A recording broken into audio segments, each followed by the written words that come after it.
If someone you love has passed away and they haven't sent you signs from the spirit world just yet, here's a couple things that you can do so you can start to connect with them.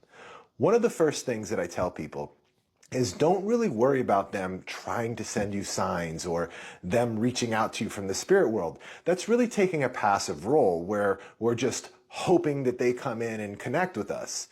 You can actually reach out to them, and that's what I recommend, is taking more of an active role, because when we start to think of them, that brings their energy closer to us. And so, boom, we're going to be there. We're going to feel them. We're going to be able to feel their presence as soon as they come around. So once you're able to feel their presence, once you start to get that feeling like they're around you, then you're going to communicate. You're just going to talk to that feeling. You could ask questions. You could say things. You could talk about your day. You don't even have to ask questions, really. But that's the most important thing, is you really want to take an active role when connecting with your loved ones, or even spirit guides or any spirit that you want to connect with. Otherwise, you're just waiting for them to come. And what happens is a lot of times they come when we're not really expecting it. And so we're really not tuned into that frequency, and we're not really feeling them when they're coming around. Right? Now, that goes to say that there are definitely signs that our loved one sends us, right, in order to get our attention. But that's all that they're really doing or wanting to accomplish, is get our attention. When next time you get a sign from your loved one, and you know that's one of the signs, right? It's the butterflies, it's the favorite song, or, it's the feather, the dime, or whatever it may be, the sign that you get from your loved one. Next time that happens, I want you to treat it as if they're just waving at you and they're standing right next to you saying hello. Talk back to them. Say hi, acknowledge that they are there, because that's what's going to help you connect with the spirit world and your loved ones in a very deep and meaningful way. All right, is by actively going out and doing it. So welcome everybody, welcome into the live. I really appreciate everybody here checking out. If you have any questions, feel free to just throw them out there in the chat and I'll get to you. We'll just do like a little bit of a Q&A here. I can keep talking about technique. Yeah, got a new haircut, cut the hair off. Let me know what you think. I think I like it. I feel it feels very refreshing. I like it both ways, right? I like it with my hair, with the long hair, with the short hair. So it feels very refreshing. What if you hear your own voice say hi? Is that your higher self or spirit guide? So a lot of the times when we do get a connection, right? When we do get a connection, no matter who it is, the loved one, spirit guide, or whatever, we will hear it in our own voice, right? Because it sounds like a thought. When our loved ones, or when any spirit communicates with you, it sounds the same way our thoughts sound. Now, most of our thoughts come in our own voice, right? And so that's one of the ways it'll be.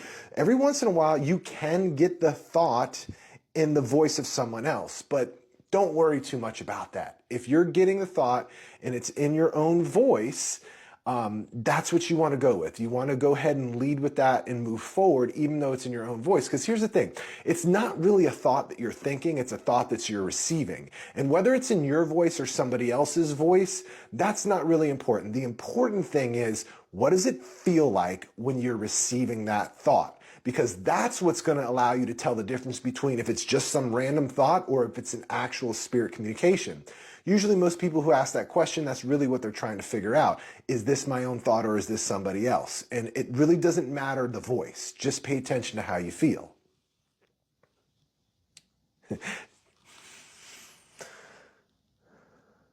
What are 3 door knocks? It could be all kinds of things. If that ever happens to you, just kind of just be like, hey, who's here? And just connect and see if you can feel another energy source that's in the room with you. I have dreams about my father, but never remember what happened or what was said when I wake. So one of the things that we can do, there's different types of dreams. Okay, so we have these subconscious projections, or we have true visitation dreams. What it sounds like you're explaining here is like a subconscious projection. A lot of the times if we go to bed with them on our mind, or if we've been thinking of them a lot, sometimes we'll just have these dreams and it's more like a memory or a projection of them. A visitation dream you will absolutely remember. You will wake up feeling like it was so real that it happened, right? Because it did. You're actually meeting up with your loved one in the spirit world. It's not really them coming into your dreams. So if you're not really remembering anything, That's okay. Okay, that's okay. That's not a big deal. And one of the ways, if you want to remember those projection dreams, you can just bullet point them, right? As soon as you wake up, just bullet point your dreams, no matter what they are. If anybody who wants to remember your dreams, just right when you wake up, few bullet points of what happened, and then give your dream a title, and then walk away from it. See, what happens most of the time as we wake up, we start thinking of all these other things, and now we're out of the subconscious space that we're in when we dream. And so now we can't remember a dream. But that moment, that second, that instant you wake up, if you grab a pen and just bullet point, you'll remember a lot of your dream. And then what I found is very helpful, by giving that dream a title, what happens is it helps you recall the dream even more. It ties that subconscious expression into the conscious mind, and you can recall the entire dream much better. So after you bullet point, give it the title, you go get ready, do your thing in the morning, later that evening, or whenever you have time, you come back and you look at your bullet points in the title, and the dream comes right back to you. Okay, so give that a try. Megan, hey, it is Leo season. Have you ever had an out-of-body experience? Yes, several. I got several stories about that. Let me know if that's something you want to talk about. I've been told I can't ask my questions in a public places. Why wouldn't you be able to talk to your loved ones in public? I do it all the time. I connect with a bunch of other spirits in public as well. You know, one of the things is, yeah, if you're standing in the grocery line behind somebody and you're just like looking up at the ceiling, talking to one of your loved ones, then you're going to probably look a little weird, right? So use your best judgment. I talk internally, right? And so I could have a full-on conversation while somebody's talking with me. I could have a full-on conversation with the spirit and be fine. Nobody would know anything. But yeah, you can absolutely. So in order to, when you connect with the spirit world, it's boom. It's right there. You're right into it. You should be able to go right into it without any kind of meditation, without any kind of ritual or anything. You sense a spirit, boom, you should go right into it. It's not that you have to like sit down on the sidewalk and meditate for 45 minutes before you can connect with the spirits that are around. You can go right into it when you practice the non-woo-woo way.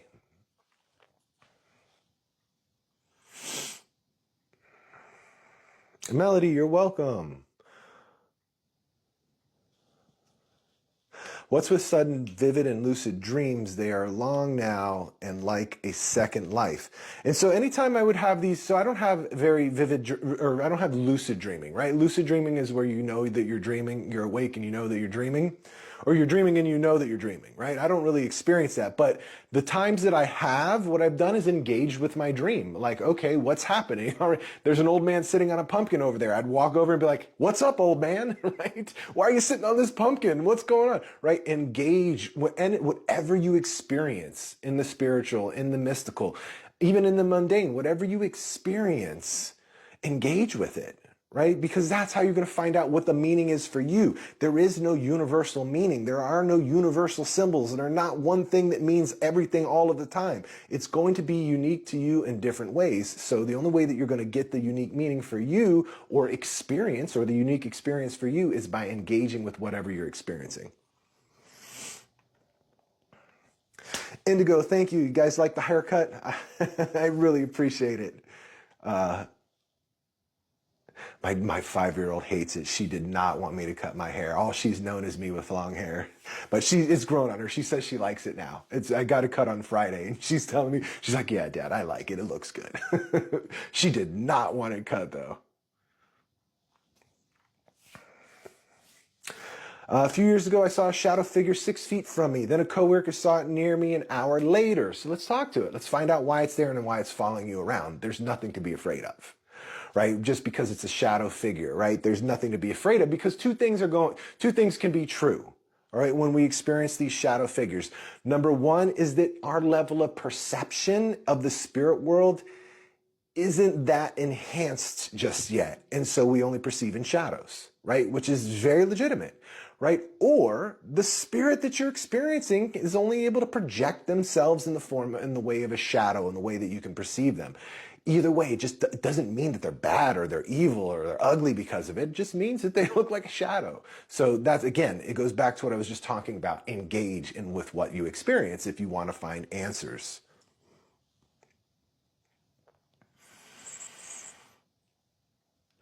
I seen my granddad at the side of my eye. When I looked, he wasn't there. Yeah, so duck runner, here's the reason why, is when in our peripherals, when we're focused on whatever we're focused on, like when we're watching TV or we're reading instructions or we're reading a book or we're really intensely focused on something that's in front of us, it gives our conscious mind something to lock onto. And when that happens, our peripherals start to slip into this relaxed and receptive state. Okay. And so you're going to sense things in your peripherals. But what happens when you turn and look at it? You bring your conscious mind with you. And so the thing that was there that you were perceiving now is gone because you brought your conscious mind to it and you're not in that receptive state anymore. So here's what you can do. Next time you sense something in your peripherals, I know it's difficult, but don't look. Don't look. Bring your awareness. Start to focus with your mind, your awareness. Bring your awareness to your peripherals and you'll start to sense what's there. And I know it's easier said than done, but just give it a practice, right? Every time that happens, try not to look and bring you'll see an image in your mind's eye when you bring that awareness and you'll know what it is.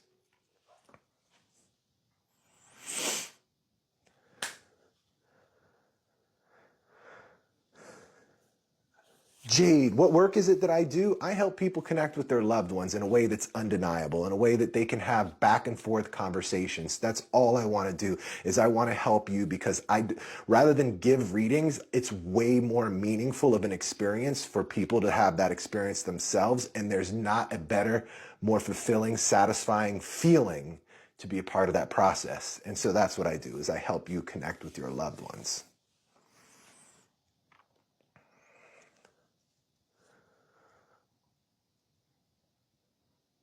What's the best way to induce an out-of-body experience? I don't know. I don't really I consciously do it, right? I don't really induce it in any way. I do more of this traveling, right?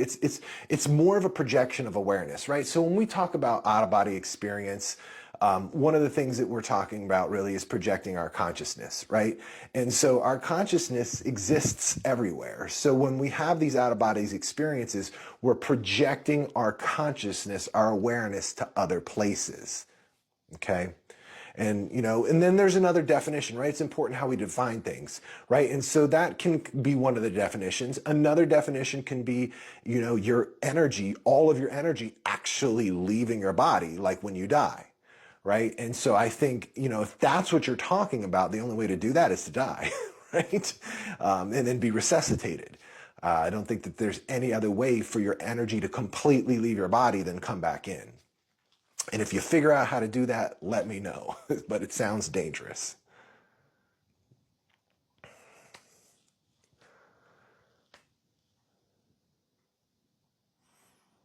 Do scary movies bring negative energy to your house? No, scary movies alone will not bring negative energy to your house. What brings negative energy to your house is your unresolved pain, right? And so whatever is going on, right, in our energy field, the energy that we emanate, brings these other spirits around that emanates the same thing, right? If you have sad or depression issues, you're going to have sad and depressed spirits around you. If you have anger issues, there's going to be angry spirits around you. If you have fearful, if you're fearful or skittish, you're going to have fearful and skittish spirits around you. Now, I want to be clear about something. Spirits are never, ever, ever, ever, ever the source of the problems that are in your life. They are never the ones that are doing things to you. They are never the reason your life is the way that it is. But they will just want to hang out in your energy field, and that's it. It's not scary. It's not anything. Now, the downside to watching scary movies is that you're building this database of things that do not exist in your brain. Okay, so the next time you sense something, right? It could even be your grandmother, right? You sense this spirit. What happens if you're not able to clearly immediately identify who that spirit is immediately? Your brain is going to trip that fear response and start to deliver you the imagery of those scary movies. And now you're seeing fucking demons and shit, right? Now you're seeing poltergeists and little things running around that don't even exist. But that's because it's in your mind. Your mind is delivering those things. It's pulling from the database of scary movies that you've put into it. It's not real, right? And so that's why it's important. It's going to make it more difficult for you to learn how to communicate with your loved ones, because imagine sitting there feeling all of a sudden you feel a presence, right?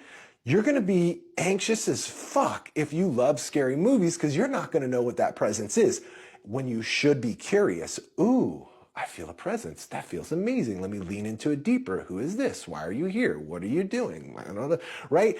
And you're able to actually engage with that presence more rather than immediately go to fear.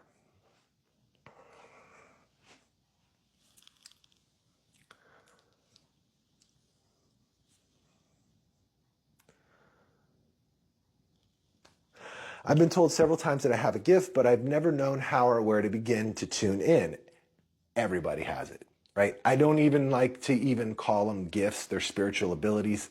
Sometimes I do call them spiritual gifts in order to just help people understand. Thank you for the heart, Annabelle. In order for help people to relate, right? Because so many people call them gifts, but they're not gifts. These are innate abilities. We all have these. Every single person, without exception, can communicate with the spirit world. There are no exceptions. You are a spirit. Why wouldn't you be able to communicate with other spirits, right? Everybody has this, okay?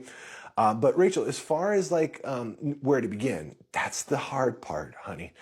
That is the most difficult thing. I spent 2 years chasing my tail, running into dead end, wall after wall after wall after wall, until I gave up.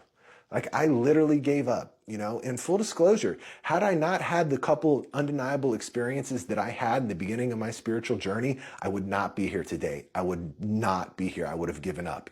And so I'm going to give you guys a bit of encouragement here. Just keep going. Keep going, follow around, go with the stuff that resonates with you. But here are a couple rules that's going to really help you. Okay. Number one, follow anything that resonates with you. Okay?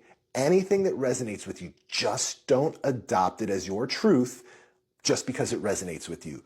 What you need to do is follow the breadcrumb. It resonates. Okay, so let me put this into practice. Let me apply this. Okay, no, this isn't working. Leave it alone. Follow the next breadcrumb.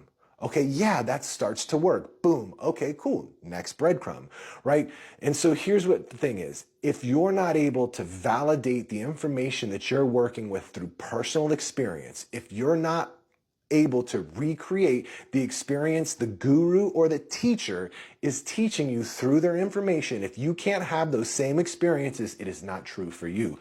Let it go, walk away, find the next thing. Continue to explore your path in that manner. It will keep you away from bad information. It'll keep you away from the shit that just doesn't work. All right. And eventually you're going to pick up things here and there that actually work.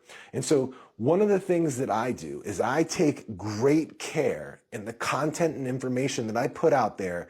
I take great care to put it together in a way that you can take it, immediately apply it, and have an experience. That's my number one MO, and to do it in a way that is simple, easy, and direct. Okay, that's what I do. That's my specialty. I feel like that's what I'm really, really good at, how I'm really, really good at helping people. So that said, as long as you're able to have experiences, then you know you're on the right track. Okay. And anybody out there that's looking for a baseline to begin, if you're looking for some sort of framework that you want to follow that, can kind of start to get you into some of these experiences, I do have a free spirit communication guide that you can download at the link in my bio.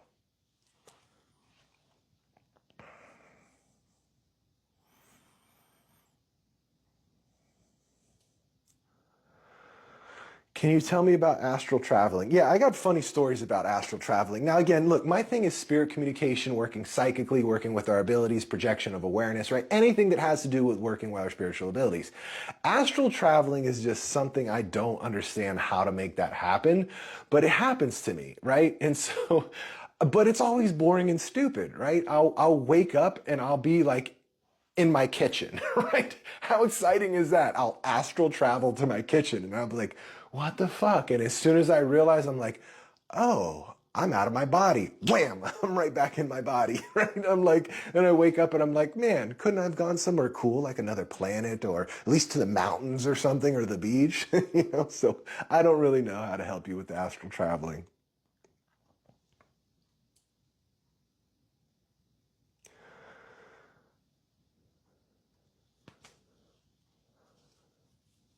Would our loved ones let us know they have reincarnated into another life? I think my son has went. Yeah, absolutely. If you would ask. If you ask your loved one, they'll tell you if they've reincarnated into another body or not. But here's the thing, even if they have, we can still communicate with them. Huh? What? How do we do that? It's really easy. It's really easy. Here's the thing. Let me explain it. Let me break it down because I feel like this is the fundamental principle that we all really need to understand, not just understand, but experience the foundation of spirituality, the foundation of who we are on a soul level. And once we understand this, a lot of our questions about spirituality become irrelevant and all kinds of new ones pop up. So here's the thing, and I'll relate it back to reincarnation in just a second. You are a spirit in your body, but the part of your energy that is in your body is very, very minute. The rest of your energy exists everywhere. It's omnipresent. It exists in all planes, all dimensions, everywhere that's anywhere. Your spirit exists. Your energy exists. There's just a portion of that energy that's here in the physical dimension, that's here in your physical body. It's like, again, it's nothing, right? The amount of you that is here is nothing compared to the totality of who you are. All right. And when we incarnate into this dimension and we put our energy in this body, it's like dipping your toe into a pool. Okay. And so we dip our toe into the third dimension. And when we die, we pull our toe out of the third dimension. We are still who we are on a soul level. Okay. And so here's what happens. Every life that we live, okay, those memories and personalities are held in the non-physical portion of where our energy resides. So the rest of that person who's dipping their toe in the pool, that's where all the memories and personalities are held from all of our past lives. So even if you dip your toe into a new pool, the memories and personalities from the past lives are still in that non-physical being, okay, in that energy being. And when we tap in and connect with our loved one, that's what we're doing. We're tapping into that part of the energy, that part of the soul where the personality and memories reside that were there, that you shared, right, when they were here with you, okay? That personality of the person who was here with you, that's what we're tapping into. So, on the grand, bigger scheme of things, each life that we live shapes who we are on a soul level, because if all of those personalities and memories are held in our energy signature, then every life that we live makes us a different person. That blew me away the first time I really experienced that and started to really explore my own past lives.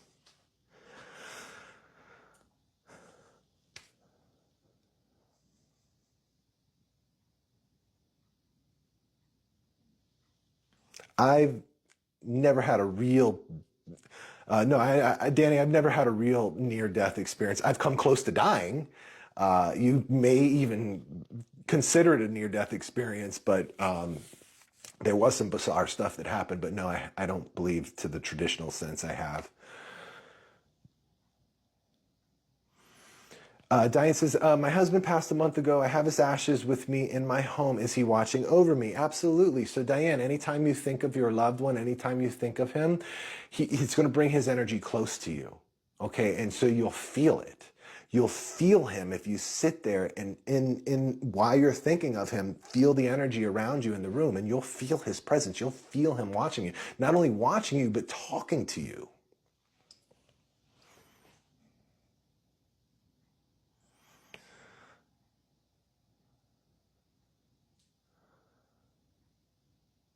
All right. Oh, I lost my spot. I went all the way to the end.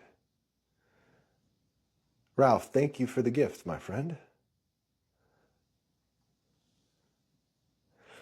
How do we know all this to be facts, not just faith? The internet says there's no scientific evidence. Yeah, I agree. I don't have faith. I don't think anybody should have faith. Personally, I have absolutely no room in my life or my spiritual journey for any kind of faith. Faith is for religion. And if you need to have faith in your life, nothing wrong with you. I just don't.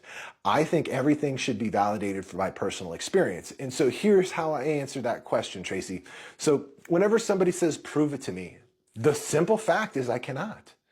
I cannot prove it to you that there is life after death.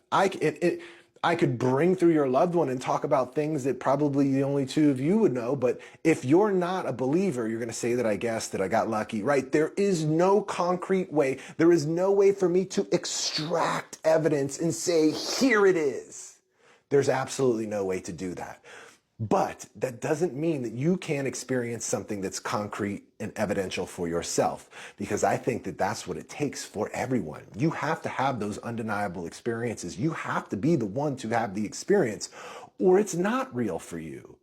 It is theory. You are just having to have faith, right? But that's what it takes. It takes, in order to have that proof, the personal experience is the proof. And absent that, there is nothing else that can prove it for you in a concrete way. Had I not had those two, I had two very undeniable experiences at the beginning of my spiritual journey. Prior to that, I believed in none of this. If I had not had those experiences, I would not be a believer at all. I would have never gone down this road.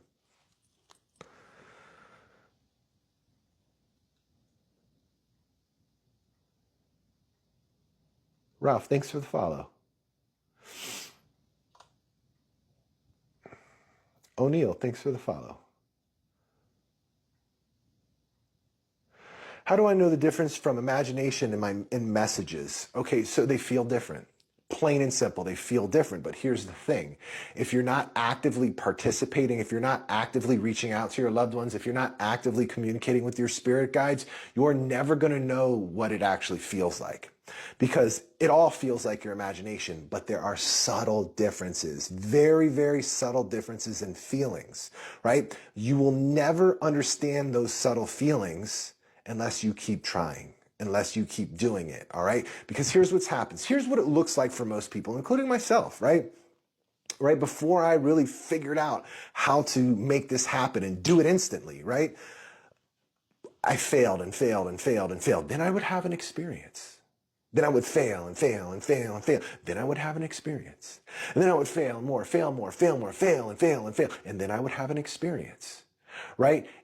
And what I ended up doing was each time that I had those experiences, I reflected deeply. Okay, so I felt like this. So in my chest, I was feeling this. I felt this tingle on this side. Okay, I felt it when the information came up out of me. I felt what that felt like. I felt this fire up my spine. Okay, and then I said, okay, when I did it, my energy was down. I noticed my shoulders were slumped forward. I noticed that I was talking very soft. I noticed that there was this tightness in my throat. And right? And so I brought this awareness. And so now when I go to connect and communicate, I know what it feels like, and it is obvious. And I just don't ever have to doubt it. I just don't ever have to go, oh, my throat is closed. I know this is my imagination. No, I feel it and boom, I'm on to the next thing. I'm communicating, right? And then all of a sudden what happens is once you know what it feels like and you're confident with each piece of information that you're getting, you're building this wave, you're building this momentum. This momentum starts to keep going. This momentum builds up. And then it's just like this wave of energy picks you up and carries you along. You couldn't stop the information if you tried. You couldn't make it up even if you wanted to. It's just carrying you along. That's what happens. That's how you tell the difference.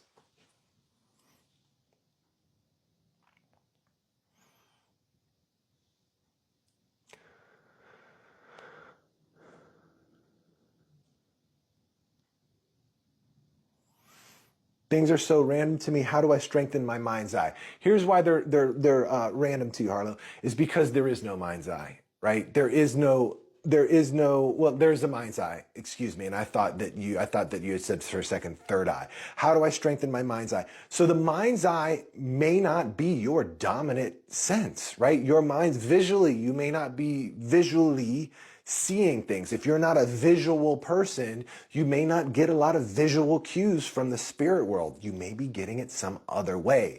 Okay, our 7 psychic signs, our 7 spiritual abilities, seeing, hearing, feeling, knowing, empathy, taste, and smell. All right, you only need to use one of those to have a full-on mind-blowing experience. Most people's strong sense is knowing. Most people who aren't visual, their strong sense is knowing. Okay, we're just going to get that gut feeling. We're just going to know that it's grandma. We're just going to know that she's got her hand on our shoulder. We're just going to know that she said X, Y, and Z. We're just going to know that grandpa's right there behind her. We're just going to know these things, right? And so don't get caught up trying to strengthen or hone in or do anything with your spiritual abilities, because here's the thing, they are already fully strong. They already are fully strengthened. You just have different levels of awareness for each one. And when you lead with the low-hanging fruit, when you lead with the one that is happening the easiest for you, you naturally activate all of your other ones. You naturally bring more of an awareness. All of a sudden, the knowing brings the sound brings an image, the image brings a smell, the smell brings a taste. Right? And vice versa. The feeling brings an emotion, the emotion brings a sound, the sound brings an image. But we would never get to all of that information if we did not lead with the low-hanging fruit. We have no business trying to focus on one ability and trying to strengthen it. Go with what's happening easiest for you.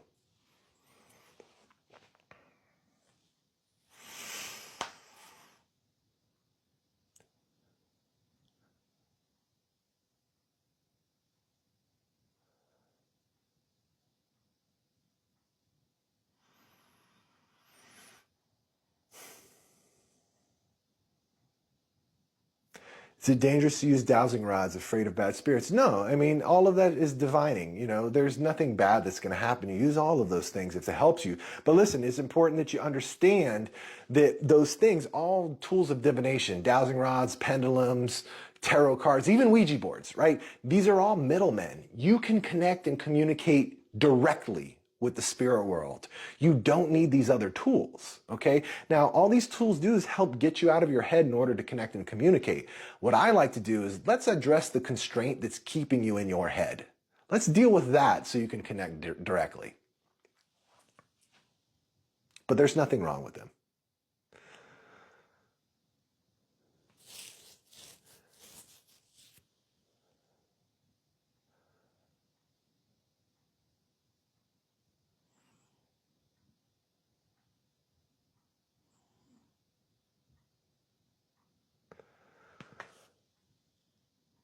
Wow, everybody wants to know how to have an out-of-body experience tonight. Sue, thank you. I appreciate that.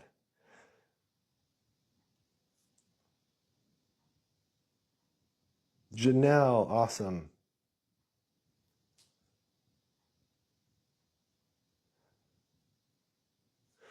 A year ago, I meditated 4 to 5 hours a day. Holy shit, how the fuck did you do that? Then one night I felt something touch my leg and I saw some kind of light, a little cloud of light. I'm impressed that you were able to, I'm still blown away that you were able to meditate like that. I mean, sitting still and meditating, I got 15 minutes at best, right? And I only do it once in a blue moon when I feel like it. Probably less than once a month. I just don't have, that's just not the way that I meditate. I prefer active forms of meditation. But what you're probably experiencing here, like meditation is a path, right? That is one path that we can take, but it is a passive role.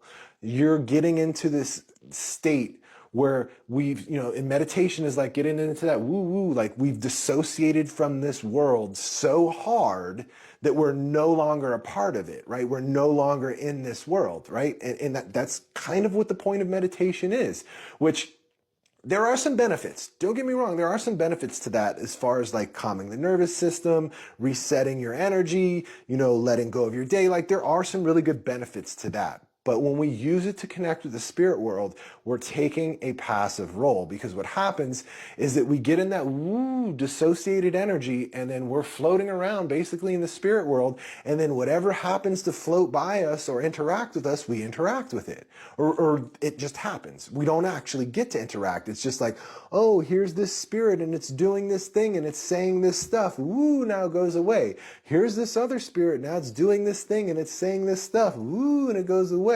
Here's these cool, awesome experiences. There they are. I can observe them, but I can't interact or do anything with it.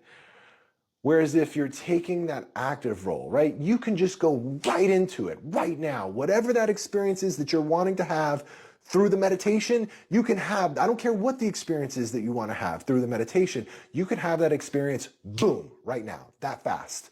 Okay. And when you do it that way, when you do it from a very conscious perspective and grounded, right? This is a very grounded way to do it. When you're conscious and grounded in that way, what happens is it allows you to interact. It allows the spirit world to come and say, hey, how are you doing? And you to go, hey, what's going on? Ask questions and interact. It allows you to have experiences, mystical experiences, and walk around and interact with them rather than just sitting back and observing them. Okay, and so meditation is a path, but what are your intentions? Do you want it to be passive or do you want to be active? Do you want to just be a spectator or do you want to participate? That's the difference, right? And most of the spiritual information out there, most of the spiritual teachers want to teach you how to meditate. Like, what's the go-to thing that a spiritual teacher tells you when you want to develop your spiritual abilities or you're having a hard time or whatever they're teaching isn't working for you? What is the fucking go-to? You need to meditate more. You need to meditate better. You're not meditating enough. And, I really call bullshit on that because we don't need to meditate to connect with our abilities. We don't need to meditate to have these awesome, amazing, mystical experiences. I don't meditate at all.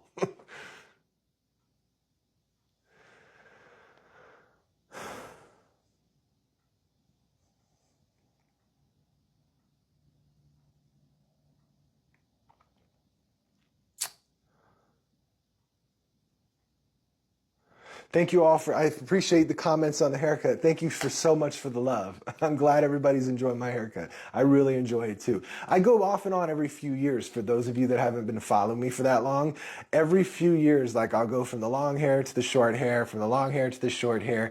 I haven't had it this short since probably 2019. So if you find some old videos of me, you'll see me with hair this short. And there's plenty of them out there. But anyway, guys, look, I got to run. Today was the first day of school. I got to go pick up my little one. I'm so anxious. She just started kindergarten today. I'm so anxious to hear how she does, how her day was. I dropped her off this morning. I was way more nervous than she was. She was ready. She was pushing me out the door. She was saying, bye, Dad, go, get out of here.